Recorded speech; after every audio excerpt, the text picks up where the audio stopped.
Talk. This is the ultimate Final Fantasy podcast with your hosts, Joseph DeGolier, that's me, and Caleb Schweiss. This is Ultima Final Fantasy.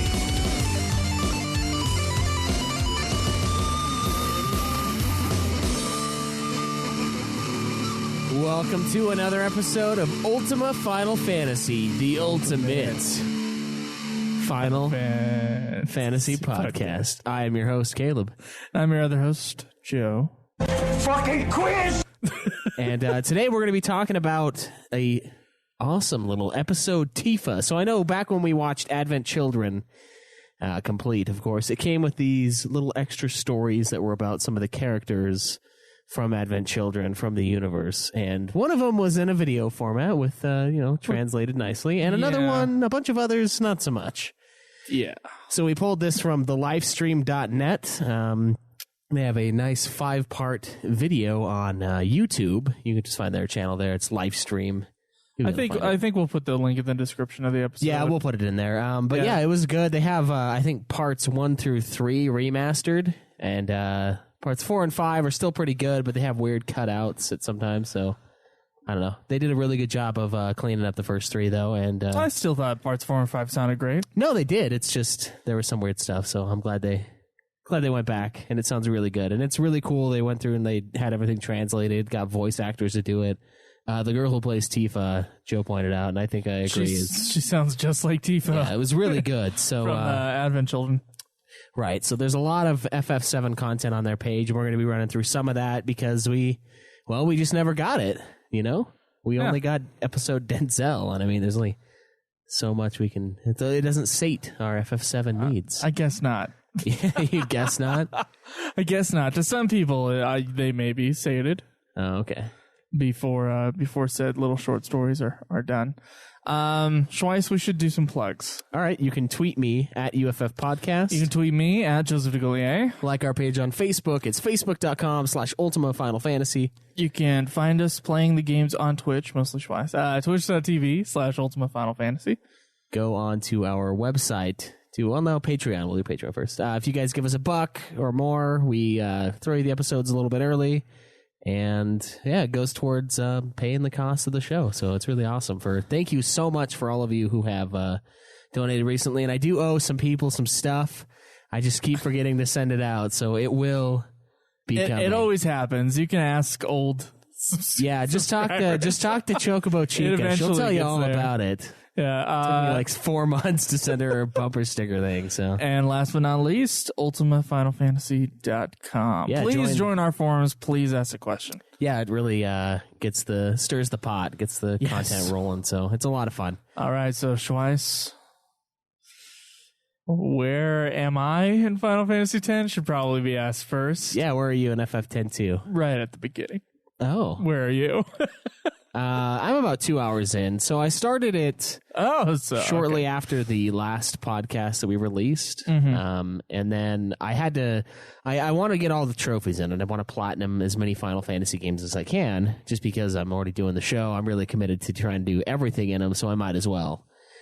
But I skipped some dialogue along the way, and to get 100%, press that X button, didn't you? I did. It's just natural. When I read faster than they read it out loud, I normally just skip it, and the game doesn't want that at all. So I had to go restart. I did the first 2 hours over again, basically, and I didn't skip a single fucking line. Actually, no, I did.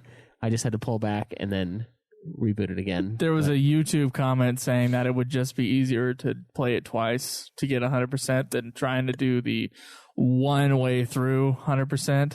Yeah, I saw that too. I don't know. If I have to do it twice, then I have to do it twice. But I'm going to try to do it right as much as I can the first time. So okay, just in case. All right. So how come you haven't started? Who says that? Well, you said you're right at the beginning. Okay, yeah, I have not started the game. Just moving into my don't you fucking dare. Don't I dare what? Do any goddamn fucking drop about the shit. If you ask me a question, I'm going to give you the answer. I moved in to my parents' place for the summer, And so it took like 3 or 4 days of like moving in, getting situated. I did play some Diablo 2, and I have been planning my 5-week trip. So I did not have any time to play 10-2. But this week is going to be different. I swear. Yeah. I swear this week's going to be different. Yeah.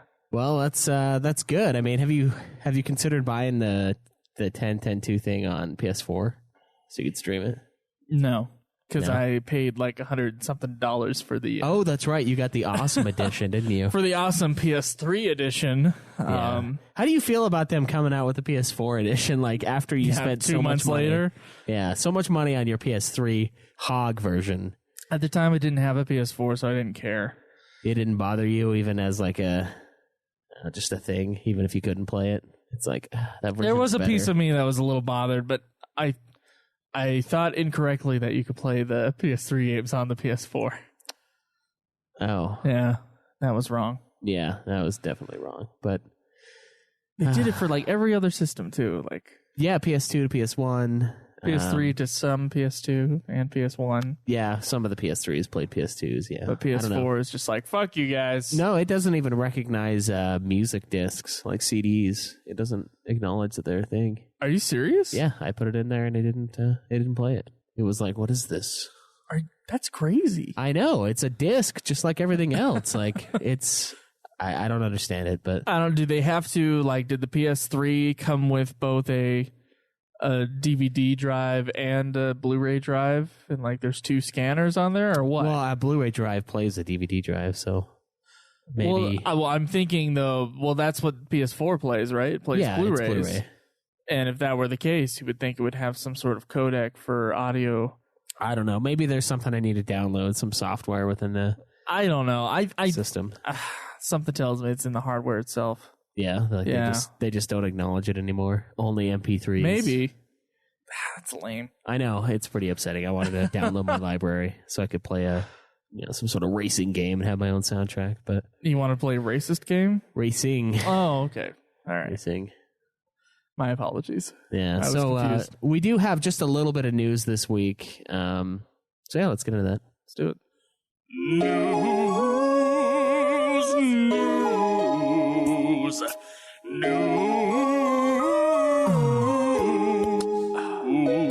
All right, so the FF15 developers have released a awesome little video that we watched earlier, thanking the fans. It was really awkward.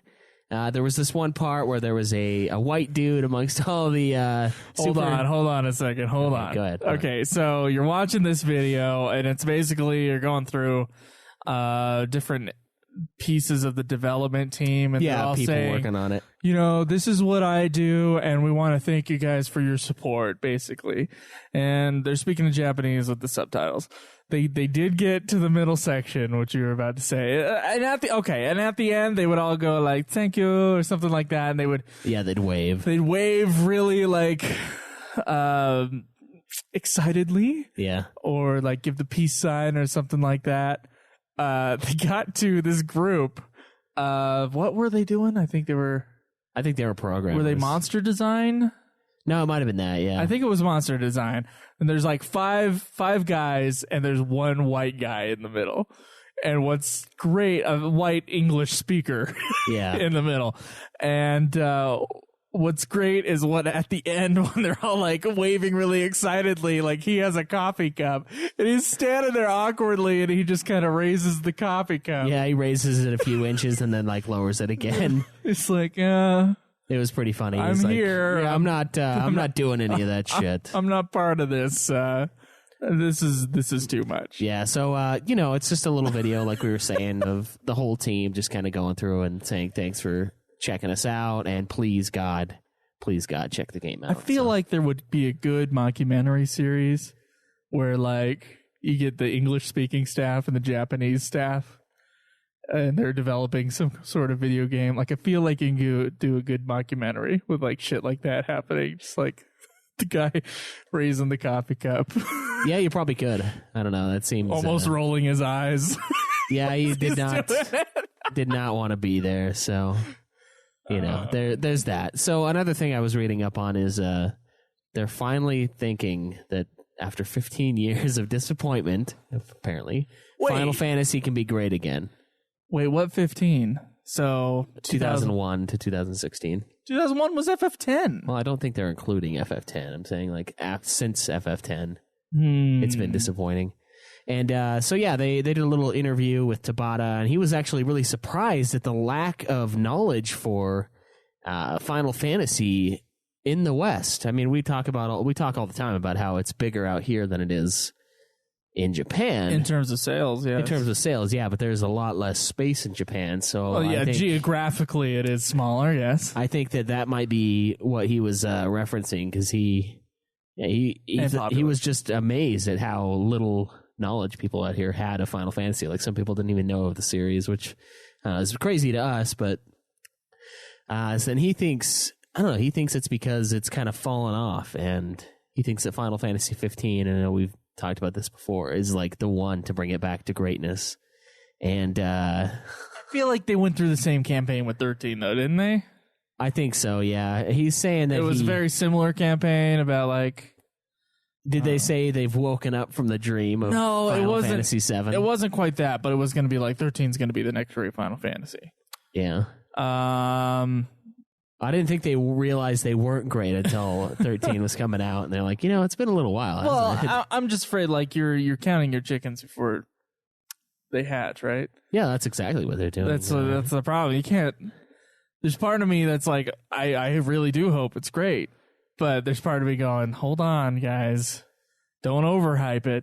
Yeah, if you overhype it, it's going to just be bad. I mean... But it's too late. They already overhyped it. Yeah, because then you get into a situation where it's overpromised, underdelivered kind of a thing. Yeah, that doesn't sit well with... Then you have to deal with shitty YouTube commenters. Yeah, that doesn't sit well with the public eye at all. I mean, that's something that you definitely don't want to do. You want to promise what's there and then overdeliver. There you go. Under-promising will make it not enough hype, so we don't want to do that, but... So we also have some... once again, some news will be released. Jeez, come on, Final guys. Fantasy VII Remake release date. More details to come at E3 this year. Not even a release date necessarily, but they're going to tell us more at E3. So, yeah. Look forward to that, I guess. Oh, Jesus. I don't know. They still haven't decided how many parts this game is going to be, though. I know a lot of people are theorizing it's going to be a 3-parter, just like 7. But I don't know. I don't really know where they'd break it up 3 parts, because Disc 3 of Final Fantasy VII is it's just the ending area. Yeah, it's like nothing. So I don't know. I could see it being longer. I could see it being 2 parts. I could see it being 2 parts as well. I don't know. 3 parts though. That sounds like stretching the end. Yeah. Assuming they don't add like a shitload of stuff. Well, it really does come down to what they add, and I mean, if there's enough content to it, obviously people are going to be happy. So another interesting piece here was Atlas is coming out with their RPG, one of their flagships, Persona. And I know we've heard a lot about this on the forums and from Kayla, but neither of us have ever even touched this game. They seem to share large parts of a pie chart, like Persona and Final Fantasy. Like as the favorites? Yeah, there's a lot of overlapping fans, I would say. Yeah, so this game, Persona 5, is going to come out on September 15th in Japan. So it's 15 days before Final Fantasy 15. So is the idea beat Persona real quick before you play 15? I think so. Yeah, they're just kind of trying to see how this game stacks up against FF15 in Japan. Obviously out here, 15 is probably going to blow it away, but I don't know. So Caleb Craig's the only person I know who's played Persona personally, right? Yeah, I've seen him play it though. It's got like a man. It almost seems like a dating kind of game, but it's more friendship. Like you build friendship with other characters and you get better in battle. It's like a school thing. Is it also kind of turn-based battle wise? I'm not sure. I think it is turn-based. It's either turn-based or active time, something similar. Something similar, yeah. So Japanese RPG. Definitely, yeah. So, I don't know, like the cell shading I think throws me off the most. Or like, oh, this is a pot boiler. Yeah, it's not something. It's something you would avoid just because of the cell shading. I don't think consciously I do that, but I do like when I'm going through the video games at like a used video game store or something. Yeah. There's always that game that's like super Japanimation on the front, or like that super anime style, and I just kind of I just move past it. Yeah, it just doesn't occupy space in your mind. I think what's great about Final Fantasy is that when they went to FF7, they didn't go all the way. I mean, there's still a lot of anime aspects with the art, but they didn't go all the way into that. Let's just make it look like a cartoon. Yeah, and I mean the ones before that, obviously they didn't do that at all. No, They're but the beautiful artwork that we. I mean, they have the ability to do that with the 3D space. They did, yeah. And luckily, they never went that direction, and hopefully, they never do. Frankly, I wouldn't be surprised if Craig tries to throw a Persona game into Nude Clan though, here soon. Does he like them? Yeah, he does. I think he's got 3 or 4 of them. Maybe, I know there's like Persona 4 and then there's a Golden Edition, which is a little different. I think he has both of those, and then like the second one I think he picked up for like $1 billion at some used game store. I was like, $1 billion. It was expensive, man. It was pricey. So wow.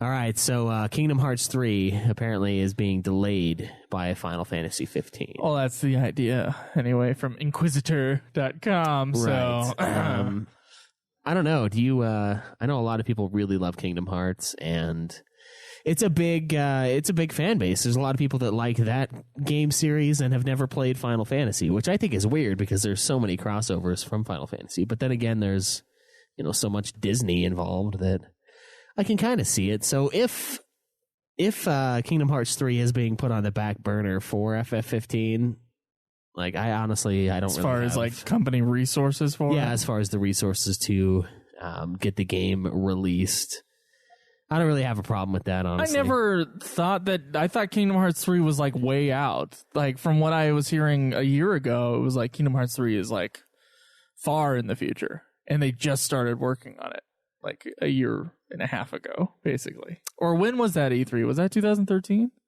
I'm seeing they released some more news on it in 2015. Okay, so they have been working on it for like 2 years. But listen, 15 has... I don't give a shit about you, Kingdom Hearts. Like, I like Kingdom Hearts, but like, you guys who are dying for Kingdom Hearts 3, you're just going to have to wait. Yeah, you have no idea. You're just going to have to wait. I mean, we've been waiting, 10 years for this piece of shit? Yeah, it's been a long time. Hopefully it's not a piece of shit, but because we've been waiting 10 years, I want to call it a piece of shit.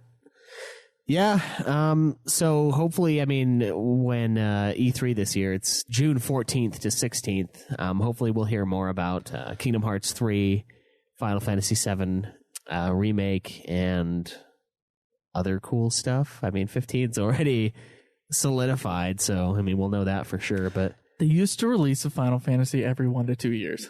Yeah, they did. So yeah, it's about time, and Kingdom Hearts can wait. You can wait. I agree with that. That's completely. what I say. So I know last time I plugged this, but I'm going to plug it again. The Final Symphony music from Final Fantasy 6, 7, and 10. If you guys live in California, please check it out. There's you can buy tickets. They're about $55. There's a show in San Francisco, July 27th, 7:30. One in San Diego, July 21st at 8 p.m. And yeah, Nobuo Uematsu is going to be there, and they're going to be performing music from the 3 greatest games that Square Enix has ever released. Before we play Chrono Trigger, I say that. Okay, we'll see afterwards. If we ever reveal... There is much hype for Chrono Trigger. There is. I'm afraid that it's being overhyped, though. But yeah? I don't know. I honestly have no idea. No one's asked me to play Chrono Trigger in a while. It's true. It has been a while since those fuckers have brought that up to us. There have been sometimes like emails that we get from the show or like on our Facebook something, and there's people going like, hey, when are you going to play this game? Yeah, and it's not always Chrono Trigger. Sometimes it's Tactics or something like that. Right. And it's just kind of like, oh, they're new to the show. Yeah, we get over it, but we know they're brand new to the show. We know though that some are not brand new to the show. And you ever thought about playing Chrono Trigger? And then, yeah, we should just have like a running tally, and when it reaches a certain number, we just say no. We're gonna skip it, and we're gonna play Chrono Cross instead, and base Chrono Trigger on Chrono Cross. That'll be the ultimate punishment for their crimes against us. Their crimes. Yeah. All right, man. You ready to talk about some episode Tifa? On the way to a smile. That's the first part. Episode Tifa. Episode Tifa. The Livestream.net presents On the Way to a Smile. Episode Tifa.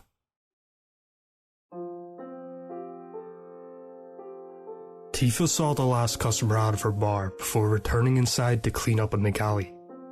The room was dimly lit, with minimal but adequate lighting. Tifa stood alone in the gloom. Just days ago... On the Way to a Smile. Episode Tifa. So...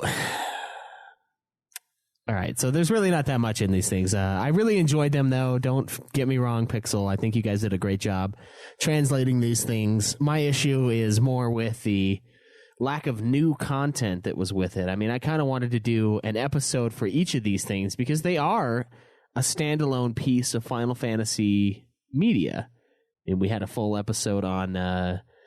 all of the other Final Fantasy movies up to this point. Admittedly, most of them were full-length movies, but even, what the hell was that one called? Crisis? Before Crisis, or... No, fuck! I can't remember what it's called. It's not canon anyway, so fuck it, but you guys know what we're talking about. It's the FF7 thing that was animated. I thought it was actually pretty good. Yeah. I didn't have a problem with it, but...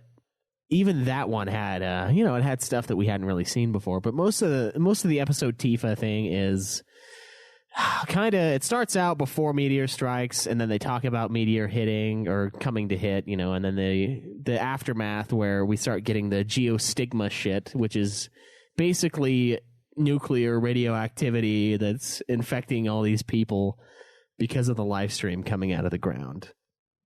And... yeah, that's where we get Denzel, which was the subject of our first review for On the Way to a Smile, who is a child infected by the stigma, as Red 13 would call it. And yeah, we got his episode before, and then of course Cloud finds him and brings him back to Tifa in Advent Children, and they're trying to, raise him up. So in this one, it starts out, Tifa's watching a bunch of kids. She's not paying any attention to him, apparently, which I thought was funny because, Terra was like the lover of the children. Yeah. And Tifa is not. No one knows where Cloud is. We hear Aerith's voice in a weird scene. And then, of course, we reunite. They go back to Elmira. Barrett reunites with Marlene. This is where it's like, kind of right after the fact of FF7. They're not accepting refugees in Calm from the disaster, so I wrote down no Trump in Calm. And everyone from the party is just trying to return to everyday life. I mean, you think about it, these guys were the rebels from Star Wars, essentially. They were going up against this big organization, destroying certain chunks of it. The organization destroyed a big-ass chunk of it and blamed it on them. They're just kind of the scapegoats for everything that goes wrong. And now they've finally won, and they're trying to return to everyday life, which doesn't necessarily consist of slaughtering thousands of enemies, whether in, human form or monsters out in the wild. So it's, I don't know, that's kind of how these things are seeming to be themed. I imagine going on the rest of the On the Way to a Smile series is going to just be, them returning to normal life, which is sort of boring, but, I guess. Yeah, and it goes into the making of the bar and everything like that. Yeah, so Tifa wants to set up another bar in Edge. And she's kind of really putting in some thought, saying, oh man, I need to know I need to come up with a new name for it. I mean, we can't do Seventh Heaven because that was the bar before, and she's kind of trying to... And it's a TV show. It's probably copyrighted. Yeah, there's that too. She wants to kind of leave her past in the past. She wants to kind of bury it, and that's kind of the theme for Tifa's episode. And she goes and talks to Marlene, and she asks Marlene, well, what should we name the bar? And Marlene, of course, wants to name it Seventh Heaven because she wants to embrace the past and not forget about it. And then that somehow strikes a emotional chord within Tifa, and Tifa decides to name it Seventh Heaven yet again. And oddly, Marlene does a lot of work around this place, and I know that the child labor. Yeah, child labor, but she's kind of the bouncer. I mean, I know they said later that Barrett was almost like a bouncer because he was watching and making sure people were doing the right thing, but Marlene decided who came in and who left, and that's kind of what they do, right? They let you in, don't let you in. If you're like a chick, they're like, yeah, you go in for free, shit like that. But she's out there running the bar, basically, this fucking child. And she's like a bartender, too. She wants to tend the bar herself. I mean, we know they do that in Advent Children. She's like, oh, keep an eye on the bar or whatever. It's like, what is this? I don't know. No labor laws, no alcohol laws. Nothing in this place. I have a feeling there was a scene in here.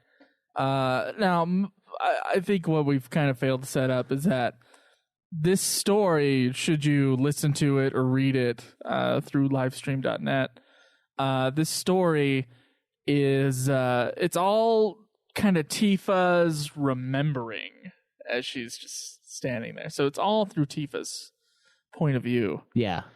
Throughout the whole thing. And most of the story is a recap of FF7. Yeah, there's a lot of recapping of what happened. From her point of view, and then as well as the small aftermath. There is a scene in there where Cloud is drinking alone. And I like there's parts with Barrett drinking and there's parts with Cloud drinking. If you're drinking alone, you might want to rethink. Yeah. So you think Cloud's got some problems? Maybe some soul searching, yeah. All right. I mean, it's understandable. He's had a lot of trauma, but, maybe an AA meeting, it wouldn't hurt. Yeah, no, it never does.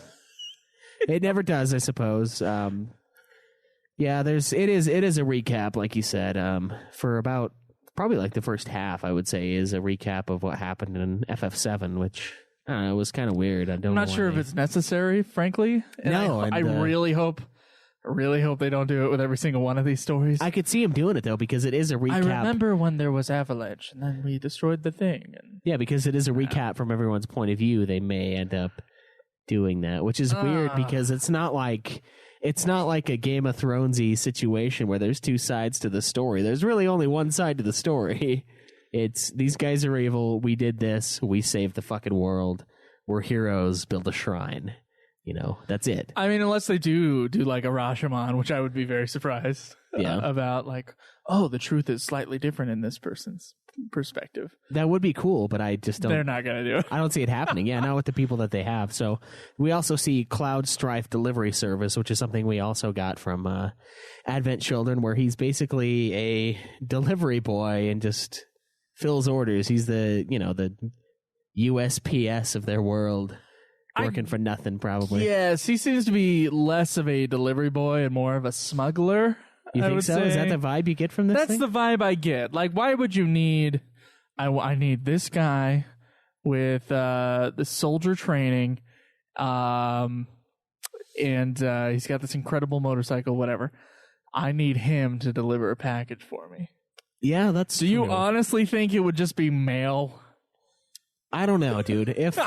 If they don't have any other... if the infrastructure is completely gone from the place, yes. Yeah, if he's their only hope for getting mail out. I mean, I can't imagine that, though, because if you think about it with the, commerce, if you have any sort of travel from city to city, you're going to have some sort of trade set up, because not everybody is equipped to exist in, awesome conditions. Admittedly, this is after a apocalyptic event from the planet, but they're going to try to start rebuilding. So they're going to have trade flowing in. They're going to get, resources from other areas, trade it for shit they have. That's travel. That's going from point A to point B. You can send shit with point A to point B. So maybe you're right. Maybe they have a sort of mail system, but for the really seedy motherfuckers of the world here, they use Cloud Strife to... I have a package. Yeah, to bring their little bags of cocaine. Very special materia. Yeah. You absorb it for like 8 hours, and it's great. That'd be awesome. It's really expensive. Yeah, like a drunk materia. You just like stick it in, and you're just wasted. No hangover. Well, then Cloud would definitely not need to go to the bar. That's true, yeah. He'd probably have one, and of with course. his smuggling background, he could probably get a hold of something, right? You'd think, although a merchant, a good merchant, doesn't partake of their wares. So. Oh yeah, that's a good point. All right, And all plus, right. he'd have to steal it from somebody. Not that they would, fight him off, especially after my FF7 save file. That guy's nothing's touching him. But yeah, so they set that up. He's working like all the time. He's just a freaking workaholic in this thing, and he ends up like getting really close to Marlene, and which is odd to me because.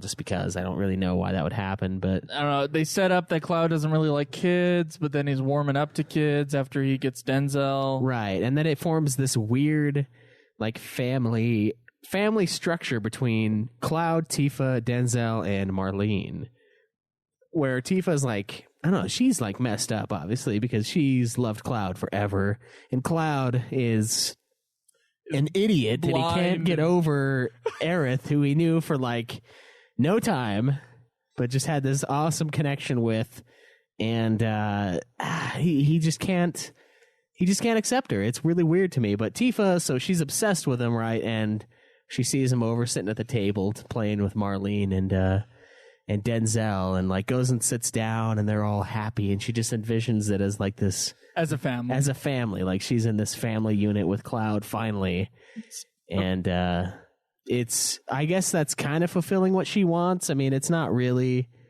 They're kind of like a motley sort of family, but I don't know. I felt like that was kind of iffy. I don't really know if it touches base on what I felt at the end of FF7, where it was kind of just before Advent Children. It seemed like. Yeah, go ahead. Well, so at the end of 7, one thing I really I felt is that Cloud was probably moving on from Aerith and was accepting Tifa as, the girl he wants to go with. But then we get Advent Children, and we get these things, and maybe I'm wrong in thinking that about the end of FF7, but I don't think so. I thought he was moving on, and like he was like, okay, I do really love Aerith, but she is dead, and I am moving on now. And then we get this shit, and it's like it's not moving on because he's not even really accepting her. He's still really distant with her. See, he's just playing with the kids. This time playing 7 this time around, and I say this time around a year ago or whatever. a year and a half ago. on this playthrough, most recent playthrough of FF7, I didn't feel like Cloud was super like in love with Aerith. Like I thought it was growing into something, and that was stopped. Right. I never thought that it was a romance in that sort of grand sense.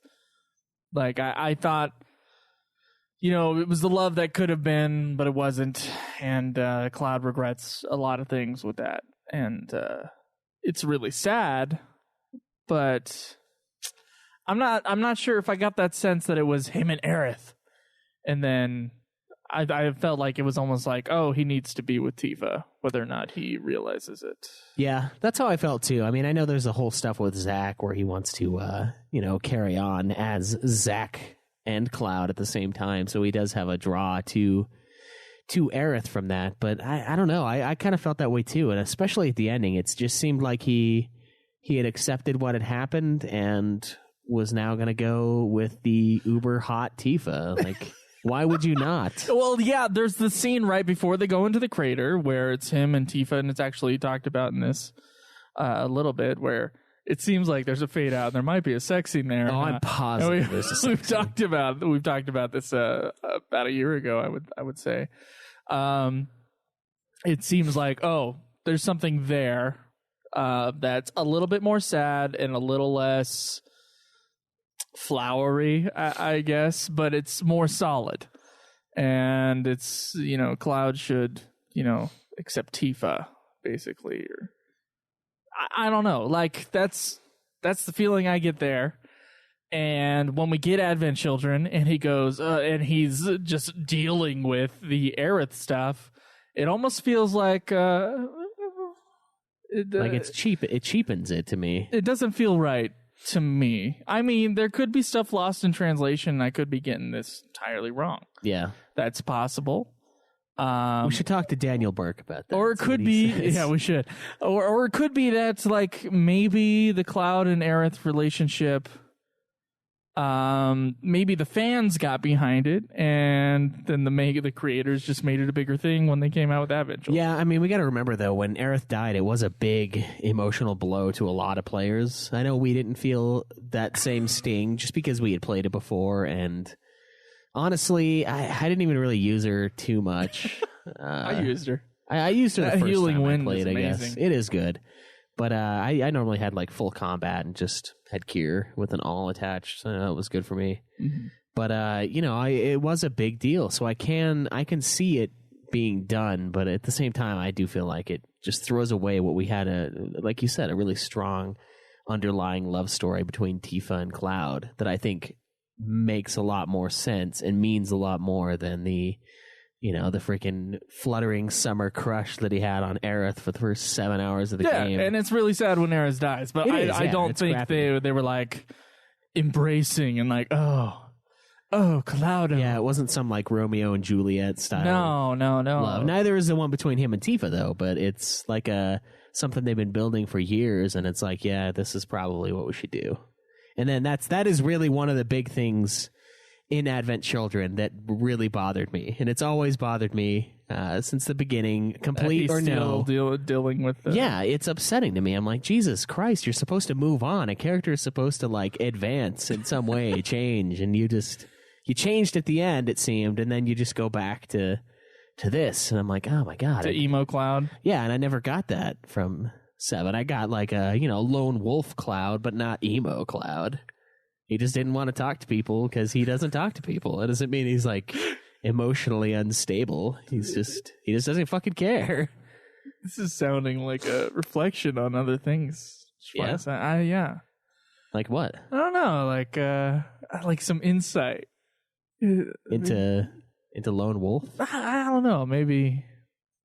I don't know. This just sounds like you a little bit. Maybe. Do you see yourself as a lone wolf? No, I don't. Okay. I thought I did, and I talked to the girl I'm dating, Alexandria, and I was like, am I like a lone wolf person? And she told me no. And the reason why she told me no is because I'm always, I know I'm introverted slightly, according to that stupid thing I took, but I think I'm a lot more charismatic than a lone wolf would be. Like I get people to do things for and with me. Hold on, what things? Not those things, okay? But no, I'm able to like bring people together at work all the time to like come up with some sort of sub policy to get things done better, and I'm just very convincing. Right. And that makes me not lone wolf. That makes you not lone wolf. Yeah, which is true. But Dwayne, of course, my nemesis and roommate, is the perfect lone wolf personality. And he's my my nemesis, as Craig would put it. No, but and that's what makes me not that way. But so I don't know. Maybe. Okay. I don't know who I would be. Like, I don't know who you would be either. Sid, probably. Sid brings people together, I guess. But he's an ass. No, wait, never mind. I say he's an asshole, but then I was like, oh, right. That sounds like me. you. But no, that's, I don't know. That's just how I felt about it. And it's interesting that they return to this yet again. Yeah, it is interesting. I got to say one more thing about this short story. Super sentimental. It's just dripping with sentimentality. Ooh. And I got to tell you, man, I've had it like up to here with Final Fantasy and sentimentality. Like, yeah. Is it 13 that really set you over the 13 was they were sentimental about things that happened 10 minutes ago. Yeah. In 13. Bling ding ding ding ding. I could have saved her 5 minutes ago. Ding ding ding ding ding. Yeah. Yeah, that's how it feels in this short story. It's true. It feels like Tifa's going, oh, Cloud and our family. Bling, ding, ding, ding, ding, ding. I don't know. Yeah, it's odd, and I don't know. I kind of wish they would have I don't know, maybe told another story, kind of moved on from... I wish they didn't recap the fucking game for half of it. That's something. It is as interesting to look into the psyche of the characters from Final Fantasy VII, like see where they're at as individuals, because when you're in the midst of this, this huge catastrophic event that's happening around you, you don't have time to deal with stuff if you want to live.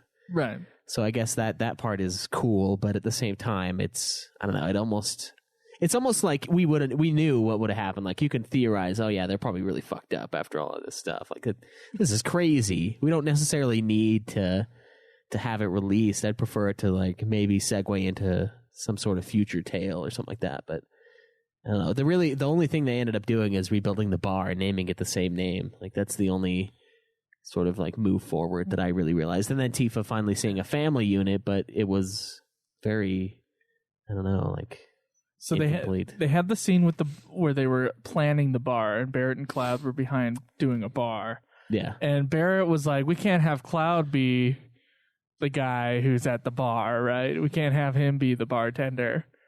We got to have Tifa be the bartender. Yeah. She will bring people in, Cloud. Yeah, that was pretty And I just thought that was a great, oh yeah, Tifa has huge tits. I thought that was a good reminder. Yeah, that was kind of a throwback to the original FF7. Well, we could go in this bar, which is... This is before she got the breast owned by reduction. Cloud, or we can go in this bar. I know which one I would choose. Yeah. Last thing I need is walk in on Cloud drinking in his own bar alone. Like, leave me alone. I want to be alone. All right, I'll let you be alone. What the fuck? What do you want the fucking? Some stupid thing popped up from my printer. Anyway, yeah, it's I don't know. It's kind of cool. You can check it out though. They did a really good job translating it, like I said. And the voice acting is pretty solid. Yeah, it's good. I'm pretty impressed with it. I don't think I could have done any better myself, except for maybe my Barrett, of course, but I will not do it. I will not, you. I will not do it now, other than that one thing. But yeah, that's one of the users on the forum gave us permission to use these like forever ago. Yeah, forever ago. Good old Pixel. And thank you guys so much for that. And the livestream.net, their podcast actually won last year's best FF podcast thing. So yeah, there you go. Check it out and check out all the episodes, and we'll hit up some more of them on the way. So yeah. You ready for questions, Schweiss? Yeah, we got a few of them. Let's tag them.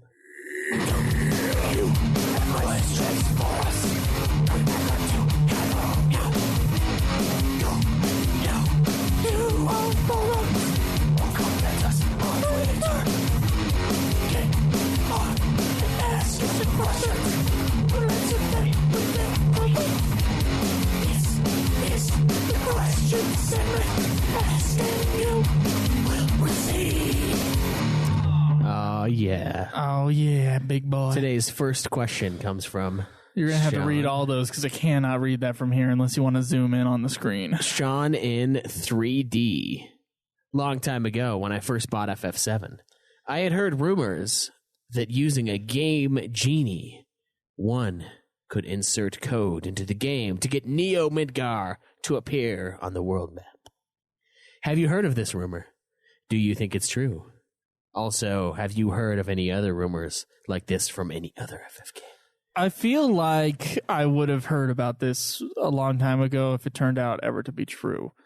Certainly no one in the comments below, Shinru or Jake, neither of them confirm such secrets to the Such game. madness. Well, it's not really a secret. And though. a lot of people have, broken apart FF7's game code, and they would have found something, honestly. Well, I'm not really sure. I know Game Genie and Game Sharks really mess with the game itself, and I'm not sure if this is like some sort of like recoding of the game or something that the Game Shark and Game Genies do. I've never even heard of that. I don't know what Neo Midgar would be. Kind of envisioning like some sort of Far Cry Blood Dragon world where it's like purple and 80s. I have no idea. Sounds horrible. I would like to know, though, for those who have broken apart FF7 or who have delved deep into the internet where they've put Sephiroth in the game and shit like that. Okay. If you've ever come across on anything like that. Yeah, Jake says he's used every Game Shark code, and there's nothing for the Neo Midgar that he remembered.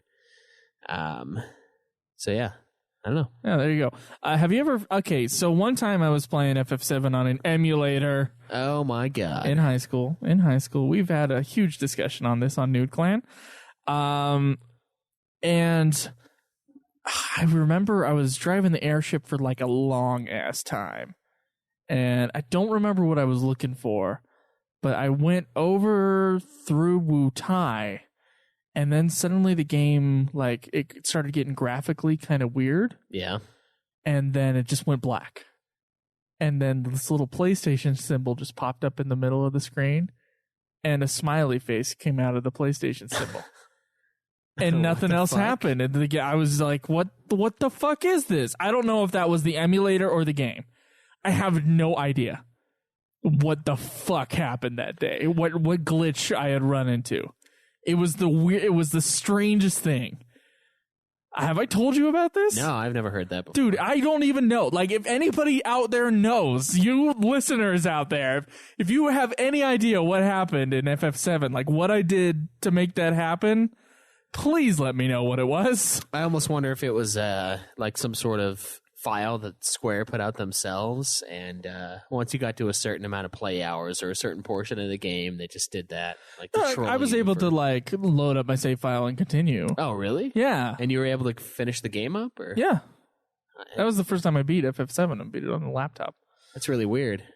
I have no idea. Yeah, I've never heard of that before. It was the weirdest thing. Like literally, like this tiny, like a black screen, right?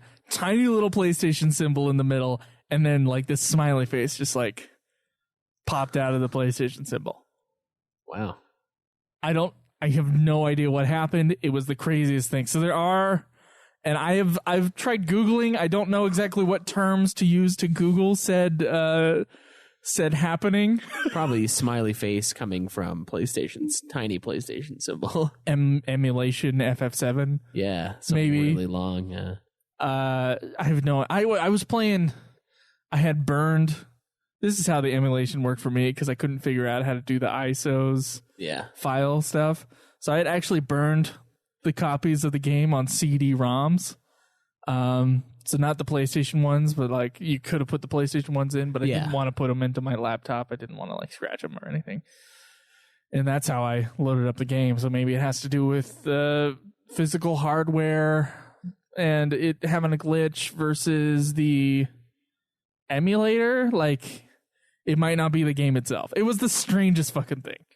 Huh, yeah, I don't know, man. Yeah. I've never run into anything like that. I've only ever emulated one Final Fantasy though, and it was I think it was FF6. I emulated FF1. I played it for like an hour maybe. It had problems with saving my save file. I couldn't load it back up again, so I stopped playing. Yeah. Back in the days when I didn't have money. I mean, like, I still stand by what I say on Nude Clan. I think piracy is wrong. And especially if you don't own the game or like a physical copy that you bought or even a digital copy that you bought. If you don't own the game, I don't think you should download it. But I was a high schooler or junior high schooler maybe. I was dumb and I didn't have any money. So that's what happens. But now that I'm an adult and I have money, I don't think I have an excuse to just be emulating games. Right, but at that the same I don't time, own. I borrowed Destiny from you to play for Nude Clan. I didn't pay for Destiny. I could have just stole it and it would have been the same thing. It was paid for. It was paid for, but not by me. Someone had to pay for the game to rip the file. See? If you loan Destiny to 700 other people, look, man, you may as well have just put a fucking. It's my intellectual. I've rented that intellectual property, right? Oh, okay, and it gives me the right to be able to hand you that physical copy of the intellectual property to you for you to use for a temporary amount of time, or I can give it to you. That you can, yeah, you're right. Yeah, I can. You can. Jesus Christ! I can borrow a CD from you. You guys, there's an episode on this great podcast called Nude Clan. 2 words: nude as a naked clan, as in like a clan, a group, or something, right? Nude Clan. Go on iTunes. There's an episode called Piracy or something like that. Yeah. download that, and we will have had this conversation already. Will we though? In much more depth. With 2 other people. All right, what is this next question? All right, so this one is from Skull Haiti. He says, "Okay, guys, need your advice on this one. At this point, I haven't seen any gameplay of 15. I've seen a couple screenshots, but that's it. I have the demo downloaded, but I'm not sure if I should play it. Do I keep my FF15 virginity or indulge in the demo? The hype is killing me so badly. I really want to check out the demo, but on the other hand, seeing it as a finished product for my first experience could be mind-blowing. Or do I play the demo the day before release? Thanks for the input. Love the show. Love the Joe. Love the Broschweiss." Thank you. I don't know, man. We played it, but we played it because of the show for sure. Probably. Would you have bought Type 0 to play the demo if it wasn't for Ultimate? No, but I would have downloaded the demo once it was available. Once it was available, yeah. The platinum demo, I should say, not Episode to Sky. You wouldn't have downloaded Episode to Sky? Episode to Sky came with Type 0. I think the updated one. Oh, did it still? No, you still need to have the thing. Oh wow, that's weird. No, it's not. I fucking bought that fucking thing for that. Well, yeah, we know that, but it's I guess I wouldn't know because I already had it downloaded from the thing. Yeah. I don't know. I would have gotten the platinum demo. Yeah, that one's so different that I think you're probably fine with playing the platinum demo personally. It's got a similar battle system to what 15 is going to have, but it's not really connected. I mean, the only thing that it's going to spoil for you is how awesome the game looks, I think. But I think I would have played it anyway. I would have played the demo if it was available. Yeah, so I wouldn't have saved myself. I don't think it would Did you play the 12 demo before 12? Yeah. Did it ruin 12? No, not at all. It made me know to not attack the T-Rex monster. There you go. It. Yeah, that's a ruin of Skull Hottie. Yeah, I'd check it out. I would just try to avoid all the news and stuff like that. I've only seen a couple screenshots. You can still keep most of it pure and enjoy the platinum demo at the very least. I don't think it'll wreck too much. Yeah, it's sort of a prologue is what Shinru's saying, and I would agree. Yeah. Oh, he was referring to the platinum demo, it looks like. There you go. So yeah, download it. Yeah, check it out. Do it. Just do it. And watch the trailers. They're great. All right. Ooh, this one's a good one. FF game most in need of a reboot. This one's from Cloud on the forums. Which FF game could most profit from a reboot if you could ask Square to reboot one game? By this, I do not mean make it over again with better graphics or add in a few side quests. I mean a game that had the right thing going, the right idea, just got lost somewhere along the way in some regards, and could have been better. FF7 is excluded because it is already being redone, but also because FF7 didn't have any disastrous issues. I also don't really mean technical things. Everyone wants the FF9 battle system sped up, but that's easy to do. Example of what he means. One might nominate FF13. A lot of people love it, but others hate it for its linearity, poor storytelling, and these are pretty easily fixed things. Nothing's easy in storytelling. Yeah, I agree with that. Okay, anyway, one might nominate FF5. The beginning is very slow. True. One might nominate FF12. Fuck off. Kill Vaughn and Pinello. Okay, don't fuck off. Those focus the story more on Ash, Bosch, and have the pacing a little bit better. Okay, I'm sorry, Claude. I was too quick in my judgment. His nomination is FF8. He thinks FF8 has a lot going for it, and a lot failed in the execution. What do you think? Which one do you think needs a total remake, essentially? Wow, no, that FF8 reboot. Like to redo that whole battle system again. It could be a pretty awesome game. It could be. There's some clunkiness to it for sure. FF8's not a bad idea. I think I would stay away from the main series, though, frankly. We did just play a game called Dirge of Cerberus. And I would say that the game that is in most need of... I would like a Final Fantasy shooter that's good. Yeah? Yeah, that wouldn't be bad, right? So come out with Song of Gatling Gun. That'll be Barrett's game. All right, so yeah. No, Requiem for a Wallace. Something like that. Requiem for a Wallace? Yeah. Okay. Or Requiem for Dine, the guy who he fought and is Marlene's actual father. Dine's Requiem. Dine's Requiem. Fuck yes. Yeah. You're welcome, Square. That's right. That's an awesome title. It was birthed here today. Dine's Requiem. That would be a good shooter. Okay, so possibly. So you're saying don't worry about remaking Dirge. Just make a completely new game.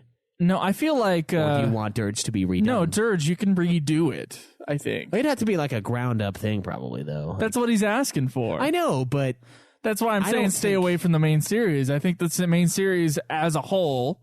It has its peaks and valleys, and that's part of it. That's part of having the main series be that way. I don't mind it, frankly, and I don't mind them doing little updates to like, oh, we're gonna put this on the new iPad, so it's gonna have new graphics or whatever. Yeah. I don't mind that kind of stuff. I would be concerned with a whole overhaul, as I'm still concerned with the FF7 remake overhaul. Yeah. So yeah, fix a game that needs fixing. Fucking Dirge of Cerberus needs fixing. That it does. Like a good shooter. That's what I would like from that game. All right. And I know Skull Hottie doesn't like shooters. Yeah. But, you know, Skull Hottie, I would like a good shooter. Yeah. All right. Yeah. I would say if I was going to keep it out of the main series, I would agree with you. Dirge had a lot of cool things in it, but there was a lot of really, really bad things in it that were just almost unforgivable. Like just poor mechanics, poor storytelling, I'd say, for the most part. Just unenthusiastic. It felt like a rail shooter almost. Like it would have been a really awesome Area 51. That's where it would have been amazing, and I would have gone and played it and loved it. Mm-hmm. But on my PS2 for $50 back when it came out, not overly loving, even at the time. I did give it its heyday, but if I were going to do main series, I would I'd probably do FF2, I would say. Complete overhaul. I would say complete overhaul. Keep the battle system similar in a way that you don't have to take a ton of damage, but you gain just tiny increments of health along the way with certain scales. Because what happens in 2 is, at least on the version I played, when you drop to a certain point, your health goes up. But if you drop a little bit more, your health doesn't go up. It only goes up once you reach a certain percentage of your life. Then you have to fully heal. And then you go down, get broken down, heal up. 2 is also one that you could expand the story on as well. You could, yeah. You could expand the story, obviously fix some of the gameplay issues, but keeping it intact, keeping it more of an Elder Scrolls feel where you get better at certain things by using them, but it's not necessarily something you have to abuse to continue the game. Right. If you don't want to play it for 180 hours kind of a thing. Right. Because if we did 2 legit, that thing would have taken forever. We would have quit the show, let's be honest. Probably, yeah. Like a weekend, we're like, dude, I don't want this anymore. No. And that would have been really sad because we wouldn't have all these awesome awesome user interactions from these listeners. Be pretty crappy. But yeah, no, I'd say FF2, expand on the story, work on the battle system, and I think 2 is really fun near the end too, is another one of the issues. So I think it's something that people would play if it were redone with the promise of fixing. So, well, Schweiss, we do have an iTunes review this week. Oh my God, do we? Yeah, we do. We actually have an iTunes review. Well, we had one last time too. We had a bunch, remember? Yeah, we do, but we only have one this week. Oh, okay. Well, if we only have one, I suppose. We have an iTunes review, and it's awesome. Thank you very much. Thank you. Let's get to it.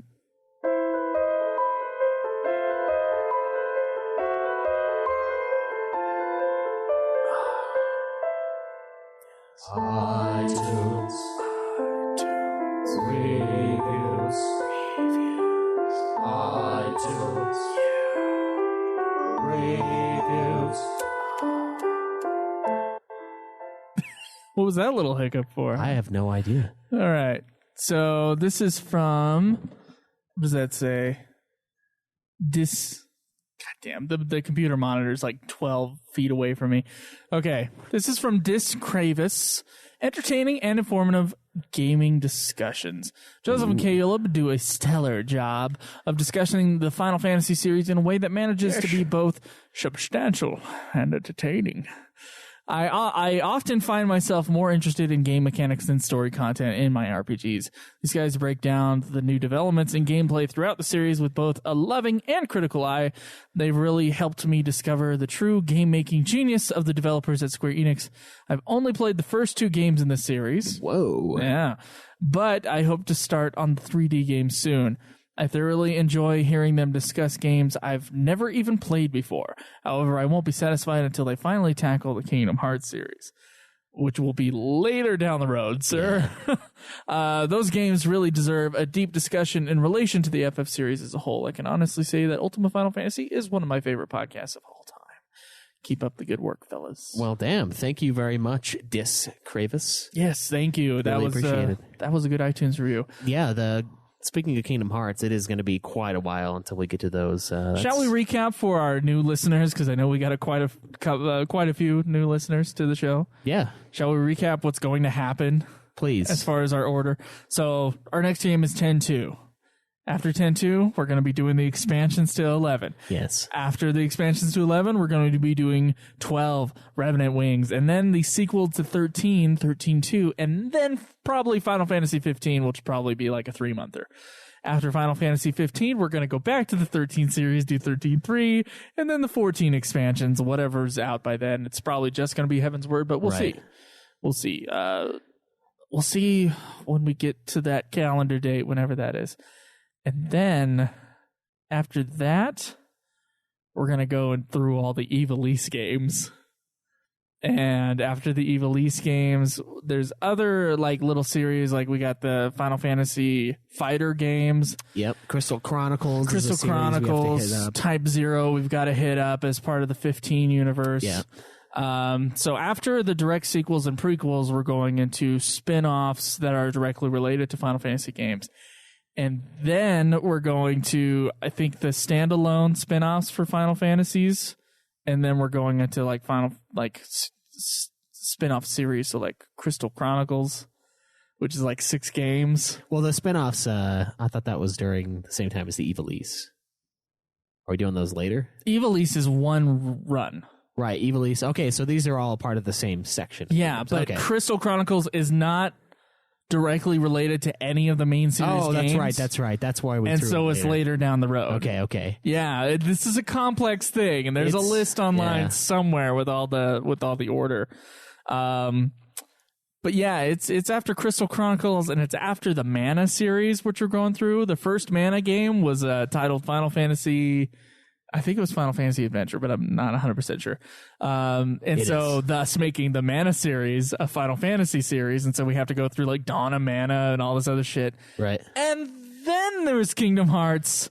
And then the show's almost over because after Kingdom Hearts, it's games that were going to be Final Fantasies but never were. Right. That's when we're going to get into the Chronos. Yeah. So stick around for those years. Yeah, the many years that we'll be playing these games. And then I think we're going to hit up Bravely Default, Bravely Second by the end too, just because they're so heavily influenced by. Unless something changes, which is quite possible, Bravely Second will probably be our last game. Yeah. Yeah. Unless Kingdom Hearts 3 takes for fucking ever to come out, and then we'll do that later too. But I guess. But yeah, so Kingdom Hearts is going to be a ways down the road, but yeah, there's some good stuff in there, and then Chrono Trigger's near the end too. Yeah. So. We'll be hearing that shit. Stop asking us about Chrono Trigger. We'll be hearing that for a long ass time. But please, God.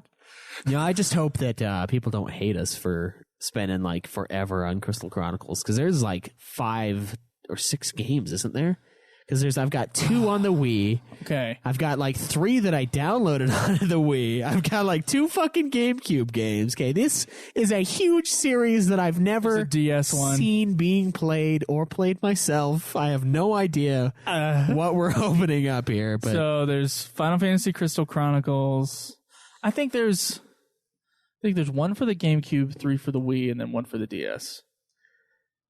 I want to say that's what it is. I know I have the DS one. I actually think I have all the Crystal Chronicle games. I don't have the DS one. I think I bought them ahead of time. The DS one I think is also available on the Wii, but the DS version was supposed to be better. Oh shit! I bought all the Wii ones. Okay, well it's fine. You bought the Wii one. But yeah, that'll be a fun series though because we'll be able to play them together. Won't that be nice? Sure, yeah. Doubling down on the streaming of the GameCube. There you go. It'll be a blast. I'm glad because the copy I got looks like it got fucking thrown in a puree thing. It's like destroyed on the bottom. So I'm like, see, it's we should probably play it together. the mana games that I'm going to be afraid of getting hold of. Yeah, I have. I think I have two be of them. I have Dawn of Mana and one of the ones on PlayStation. The third one isn't available in the US at all. Yeah, we're just gonna have to forego that, huh? Maybe look up the story, do something like we did with FF14. Yeah. Ugh, I'm not sure. Maybe. I don't know if that's even available. I mean, I haven't even looked so far in the future, but yeah, it's a possibility. Well, Schweiss, we did have a question from us to you, right? Yes, we do. Do you want to play our little jingle before we get to that? Yeah.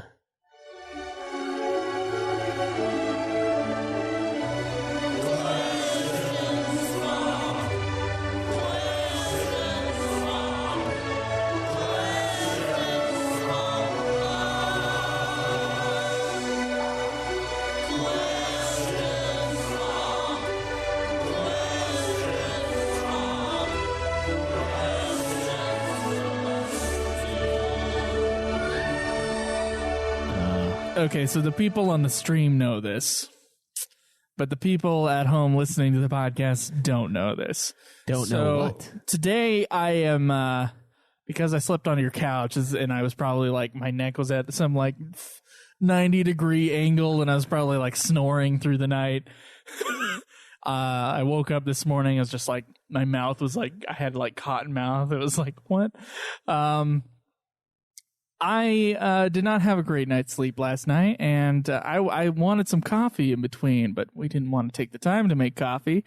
And so Schweiss gave me one of his energy drinks. Yes. This is the Rockstar Pure Zero energy drinks with B vitamins, taurine, and caffeine. Right, this is the mango orange passion fruit. Orange passion fruit with other natural flavors. Yeah, apparently those other natural flavors are urine and or ass. So I would be surprised because Schweiss recognized it when I had a sour look on my face. Yeah. And I was like, it smells like cat piss, doesn't it? Yes, it does. And everyone at my work tells me that. They're like, what the hell is that smell? And I'm like, it's the drink, okay? It doesn't taste like piss, but it smells like piss. What is in this fucking drink that makes it taste this way? I don't know. Or it doesn't taste like terrible. Gum Arabic. It tastes like energy drink that's orange or peach or whatever. Yeah, I think this is them telling us finally that you should not be consuming these things. This is not for you. It literally, I put it up. I'm like, oh yeah, energy drink, and I think it's gonna be great. And of course, I inhale before putting the drink up to my mouth, and it literally smells like someone before, I had picked up this drink. It's like someone had just pissed all over your drink cans. And there's like a residue of piss. It doesn't taste bad though. It doesn't taste terrible, but it is still it smells awful. This is the worst smelling fucking drink. I don't think they're supposed to smell either. I don't remember really much of a smell to other energy drinks. Maybe like a little fruit. There's smells, and it smells like chemicals and death. Maybe that's but this just... smells like fucking urine. Well, I mean, chemical and death is pretty bad too, right? Chemical and death is pretty bad, and frankly, coffee is much better for you than this. Yeah, well, I don't have any coffee, so we couldn't make it. It's not that I didn't want to buy you some more coffee. Well, instead, you have to drink your own piss. I'm drinking someone else's piss. Okay. I promise you. Oh, that's much better. You're right. So last time we asked a question from us to you, it was about retcons. What Final Fantasy retcon do you dislike the most? Yeah, and we got two of them here. All right, this one's from Shinru, and he says, Rufus being alive in Advent Children and Hojo being alive, sort of, in Dirge. Crisis Core having Genesis show up when Sephiroth is at the reactor at Nibelheim, and Sephiroth locking himself in the mansion for just like 7 days. All right. Yeah, we talked about that last time. That is bothersome, the 7 days, I think. It is. It made it seem like he was in there for months in the original FF7. Right, and I did dislike Rufus being alive. I didn't care for that really much at all. He was very clearly dead, I felt, when his when the Shinra building got blasted in 7. I did not think that fucker lived. And he's alive. And he's not even like permanently maimed. I expect him to not have any hair left on his body after that shit. But he's like, yeah, I'm kind of fucked up. But then he stands up in the movie. He's like, yeah, kidding. I was there. I had a dummy. It was some employee. It was like dress up as your boss days when I told him. And he died. Ha ha ha. I hated that one. Yeah, it's stupid. The Dirge one, I don't know. Do you think I was dumb with Hojo and the Dirge thing? Because I kind of thought the whole Matrix system in Dirge was dumb anyway. So I was just like, well, Hojo. Well, that happened. I wasn't really like... Yeah, we complained about it on the episode. I feel like we complained about it aptly on the episode. It's...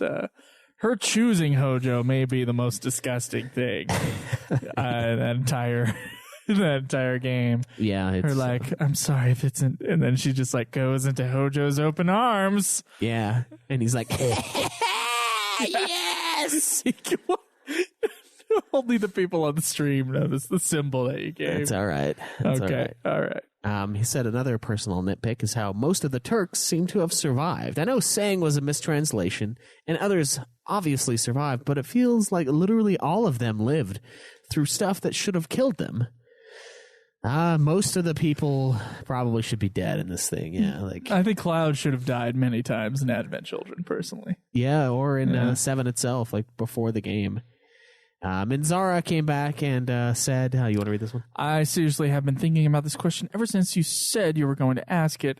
Several days later, I seriously cannot come up with anything. Retcons, in my opinion, unless handled very badly, can add a new layer of story for me, says Mizara. If I really wanted to nitpick, I guess the Dirge of Cerberus as a whole annoyed me, so any retcons there would have bothered me. I usually don't fall into the purist camp. I actually don't even mind the changes Lucas made to the original Star Wars trilogy, but that's a whole different long-ass discussion we could get into. LOL. Yeah, I don't think you want us to get into that at all. Well, let's get into it just a little bit. Why? So what do you think about the changes to the original Star Wars trilogy? I think that the ending of episode 6 was to on the Blu-ray version. Yes, was to where they replaced the original actor for Obi-Wan. Oh, okay. That's the ending you're talking about. Or no, not Obi-Wan, the original actor for Vader with Hayden Christensen. Right. I really Even though he died as an old man and all the other people died, they come back in the state that they died in. Yes. But he comes back as a kid? Yes, so it's stupid in that way. It doesn't make any sense, but I think they did that mostly for the new generation to realize, this is this. But they should have fucking known that. They would have known it through by the watching story. The end of 3 and hearing him turn into Cat Vader. Okay. And yeah, so I don't know. I can see it being like hey, this is this guy, just in case he needed it, but I don't know. Okay, yeah. That one I dislike. Of course, Han shooting first totally changes his character, and everybody's complained about that, so there's no real point in getting into that. That one's horrible. My least favorite change, even above the fucking Han Solo shooting first, is in the Blu-ray versions of Return of the Jedi. Okay. It's when Vader is looking at his son being shocked by the Emperor. And there's that moment, and it's just in the original, it was just in the score and in the visual storytelling, Vader looking at his son being tortured, looking at the Emperor, looking at his son, looking at the Emperor, and then going for the Emperor, lifting him up and throwing him down the thing. Right, yeah. And it was, there was no dialogue except for Luke on the ground going, please, Father, please. There was that part, right? Okay. He goes, no. Like Vader says no. And then he goes for the Emperor and he goes, no! And then he throws the Emperor down the thing. And that ruins fucking Return of the Jedi. Like, the best parts of Return of the Jedi are the Luke and Emperor parts, right? Yeah. Like, we could live without the rest of the movies in general. Like, we could live without the Luke and Han on the stupid planets with the little Care Bears. Yeah. But those parts are like the reason why you watch Return of the Jedi is because of shit like the good shit, and that scene just absolutely destroys it. I've never watched the Blu-ray version because of that change. Wow. I watched a video of that change and I'm like, fuck that. Yeah, that's pretty Fuck poor. that. It's funny that they brought back the scream. Oh, yeah, they brought back the stupid no. The meow. Yeah.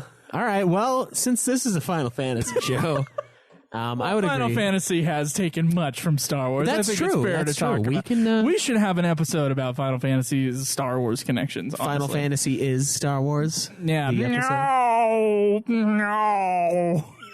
It's like We the could sounds your cat makes in the middle of the night. No. Yeah, he's a little fuck. I had to get so I'm staying over here for the weekends. I had to get earplugs for your motherfucking cat. That's all he does in the middle of the night. When you go to bed, he just goes, no. just randomly. Bop, bop. I want to go. And there are sometimes in the middle of the night where I'm like yelling at your cat, shut the fuck up. Oh, I don't hear any of this shit. Oh, that's great. Yeah, it's great for you, isn't it? So last night, yeah, I got some earplugs, new earplugs, because you threw away my other ones, you piece of shit. I got some new earplugs, and then I listened to some classical music while I went to sleep. Classical music was loud, and I had the fan up loud. So basically, I was trying to drown out every possibility of me hearing that fucking cat last night. Thankfully, I didn't hear it. I still didn't have a great night's sleep, but I did not hear that fucking cat. Oh, wow. Oh, Jesus Christ, dude. Oh, man. All right. Well, I do have a question from us to you for this week. What Final Fantasy moment reminded you the most of Star Wars? I know which one really reminds me the most, but I won't spoil it. So what Final Fantasy moment reminds you the most of Star Wars? That will be our question from us to you. Okay. All right, man. Do you have any final thoughts on the Way to a Smile episode, Tifa? It would be interesting as we slowly go through the other episodes in Final Fantasy VII, like kind of how it changes things. I really hope they don't have to do maybe Tifa's the first one, like maybe it's the first story. We didn't get into the order that we're supposed to read these stories. No, not really. I just looked on which one was first. But like, it seems like Tifa is the recap one, so hopefully we don't have to get into recaps, or else I'm going to be really sick of it at the end. Yeah, and then I'll feel really bad for the guys who translated it, and we're like, geez, what do we even do part of this for? Like, there's stuff at the end, but thank you to Pixel. I believe it was Pixel who pointed these out, and yes, he's with. They did a really great job. The live stream, really great job at doing the book on tape versions of these things. It's awesome. Thank you so much for you guys' content. They have a lot of really good stuff. You just can search thelivestream.net, or you can just search the live stream in YouTube and find a lot of their content. You know who else really has good stuff though? I don't know. Beto's little podcast called Ultimate Final Fantasy, the Ultimate Final Fantasy podcast. You can find them. Oh. You can find us at youtube.com/Ultimate Final Fantasy. You can catch us on Facebook at facebook.com/Ultimate Final Fantasy. Tweet me at UFF Podcast. Tweet me at Joseph DeGolier. You can go to Patreon, give us $1 a month, and it'll give you the episodes as soon as we're done mixing them. You can go to twitch.tv/Ultimate Final Fantasy. See our episodes live about 90% of the time. Whenever we start. And UltimaFinalFantasy.com is where you go for everything and more. Please join the discussion at UltimaFinalFantasy.com. Check out our other shows as well. Godzilla Podcast, Super Sexy Swinging Fan Fiction, and our flagship, Nude Clan. Yeah. Lots of game reviews. Every other week we review something. Yeah. It's a lot of fun. We just reviewed Dying Light. What did we review 2 weeks before that? It was Far Cry Primal. Yeah, that was a great game. And Joe and I are going to be reviewing Diablo 2 next week, next Saturday. So if you really love Joe and I, which, I mean, come on, why wouldn't you? Check that out. And we hope to see you guys there. Yes, we will see you guys next week. Indeed we will. Until then, though, answer the question from us to you and enjoy the grind. This has been another production of Ultima Final Fantasy, the Ultimate Final Fantasy Podcast. The show is produced by Joseph DeGolier and Caleb Schweiss, with music and editing by Joseph DeGolier, parodies and clips from their respective authors, of course. You can get all of our episodes as well as our Let's Plays at ultimafinalfantasy.com. You can also contact us on Twitter at UFF Podcast, as well as our contact page on our website. Be sure to subscribe and review our podcast. Your reviews may get read on the show, and look forward to the next episode of Ultima Final Fantasy, the Ultimate Final Fantasy Podcast.